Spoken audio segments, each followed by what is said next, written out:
think it's really important when I launch my campaign, I do it in South West London because I want to show all Londoners the respect they deserve. And I realise that actually many people who live here in the past have voted for the Lib Dems or the Greens. And what I'm keen to do is to say to all progressives, actually, the reality is on May the 7th in the mayoral election is a two-horse race. And I say that not in a patronising way, but that's the reality. The choice is between me or the Conservative candidate. And I don't want best to be the enemy of the good. I don't want the progressive vote to splinter between Labour and Greens and the Lib Dems or others and allow the Tories to win.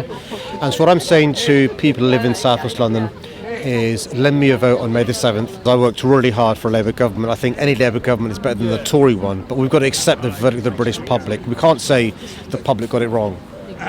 We've got to compromise with the electorate.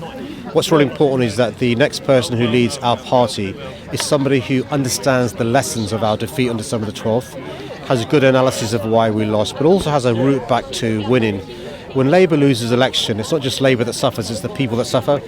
Failure is failure, whether it's heroic or not. And that's why it's really important when we get back into the habit of winning elections. I think I've shown in the last 4 years the difference winning can make. We've got great women standing to be deputy leader. Rosella's a good friend of mine, Dawn Butler's a good friend of mine, Angela Rayner's a good friend of mine. And the key thing is for them to be somebody who can complement the leader, but also work together with the Labour family and progressives to win the next general election. I mean, the one thing that keeps me up awake at night is violent crime. Over the last 10 years, we have seen a massive increase in violent crime across the country, including London. Serious youth violence began going up in 2012, violent crime in 2014. The good news is finally the government's accepted that cuts have consequences, and you can't cut police officer numbers, you can't cut youth clubs, you can't cut facilities for young people and be surprised when there's an increase in violent crime. So although Prime Minister David Cameron didn't accept it, Prime Minister Theresa May didn't accept it, Boris Johnson and Priti Patel have finally accepted the evidence that we need more police. So they've agreed to have 20,000 officers across the country. I want 6,000 to be in London.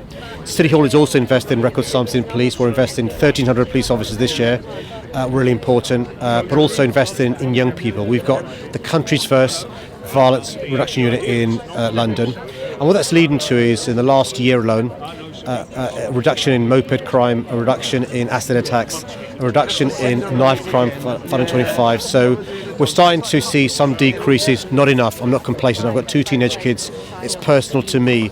And that's why it's really important we invest in policing to be tough on crime, but also in youth work as well to be tough on the causes of crime as well.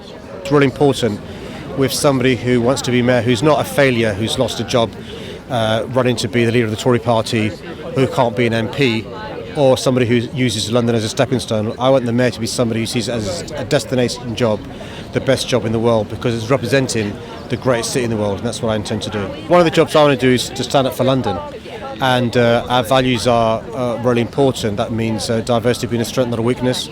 It's openness, tolerance, internationalism, and it means saying boo to a goose. And I think, what you want in City Hall is somebody who will call out somebody who says things that are clearly racist and clearly sexist and clearly homophobic, and that's what I intend to do.